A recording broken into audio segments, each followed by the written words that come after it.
deux personnes veulent prier, quand une assemblée veut prier, il faut que, voyez, les uns et les autres soient connectés dans une alliance d'unité, de sincérité, d'amour. Et la puissance de Dieu va se déployer. Là où il y a alliance et le sacrifice, il y a la consécration. Et là où il y a la consécration, il y a la saturation.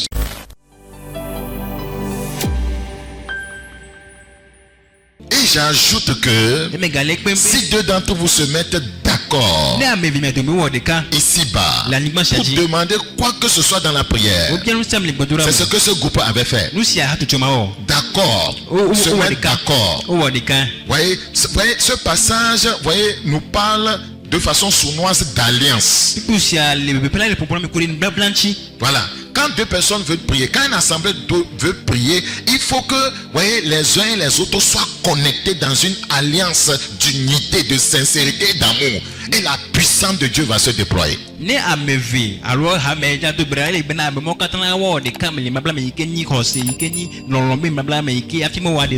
Oui, il dit pour demander quoi que ce soit dans la prière, cela leur sera accordé par mon Père Céleste. Partout en effet, où deux ou trois sont assemblés, regardez, unis en mon nom, je suis présent au milieu d'eux. Donc, se mettre d'accord, voyez, être unis, nous parle d'une alliance. Remarquez, quand nous voulons, voyez, célébrer le mariage, c'est une alliance. Une alliance. On se met d'accord sur certains principes. On se met d'accord sur la manière dont nous allons gérer notre foyer. Mais lorsqu'il n'y a pas cet accord, ouais, l'unité ne sera pas là. Sans alliance, il n'y a pas d'unité. Sans unité, il n'y a pas d'alliance. Donc, voyez, ce passage nous parle aussi, voyez, de sacrifice. Oui, ils se mettent d'accord pourquoi? C'est pour prier. La prière est un sacrifice. Donc, là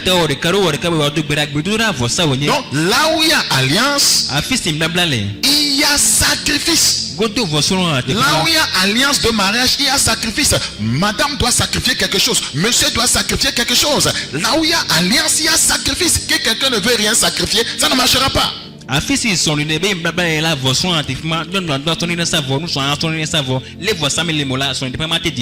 prière est un sacrifice. Surtout les longues prières.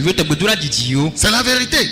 Là où il y a alliance et le sacrifice, il y a la consécration. Là où il y a alliance et le sacrifice, il y a la consécration. Et là où il y a la consécration, il y a la saturation. Je reprends. Là où il y a l'alliance et le sacrifice, il y a la consécration. Et là où il y a la consécration, il y a la saturation. Il y a la saturation. C'est pourquoi les croyants ne sont pas saturés de Dieu. Ils ne sont pas consacrés. Dieu n'est pas l'objectif final de leur vie. C'est ce que Dieu donne qu'ils recherchent. 2 Corinthiens, chapitre 5. Nous considérons le verset 10. Il n'y avait dans l'arche que les 2 tables que Moïse y plaça en Horeb, lorsque l'Éternel fit alliance, souligné, avec les enfants d'Israël à la sortie d'Égypte. À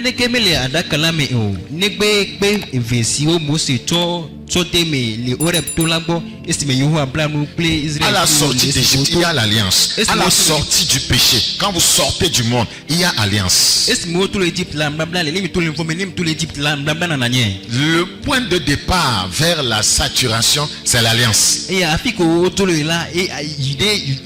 n'êtes pas en alliance avec Dieu. Il ne peut pas vous saturer au final. Parce qu'il ne vous connaît pas.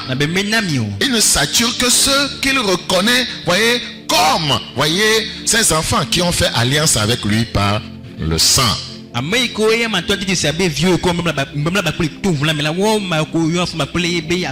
Donc ce verset dit nous parle de l'alliance. Oui, le verset 11. Le verset 11. Au moment où les sacrificateurs sortis du lieu saint, car tous les sacrificateurs présents s'étaient sanctifiés sans observer l'ordre des classes. Nous voyons ici la consécration, c'est la sanctification.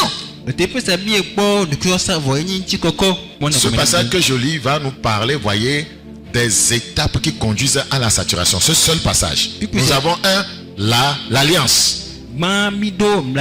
Il y a alliance. Maintenant, il y a quoi? Il y a sanctification, consécration. Maintenant, regardez le verset 13. Le verset 13.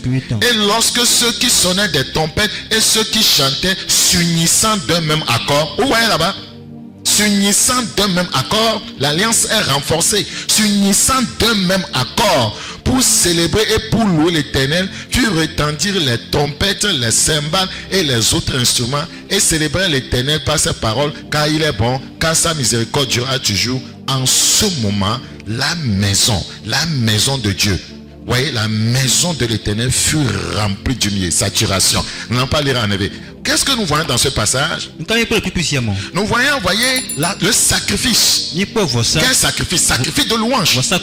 Nous avons vu au verset 10, alliance. Nous avons vu au verset 11, consécration. Nous voyons au verset 13, sacrifice. Et nous voyons toujours dans ce même verset 13, voyez, la saturation. Le verset 14. Les sacrificateurs ne purent pas y rester pour faire le service à cause de la nuit, car la gloire de l'Éternel remplissait la maison de Dieu. Ce sont des principes qui ont conduit à la saturation de la maison.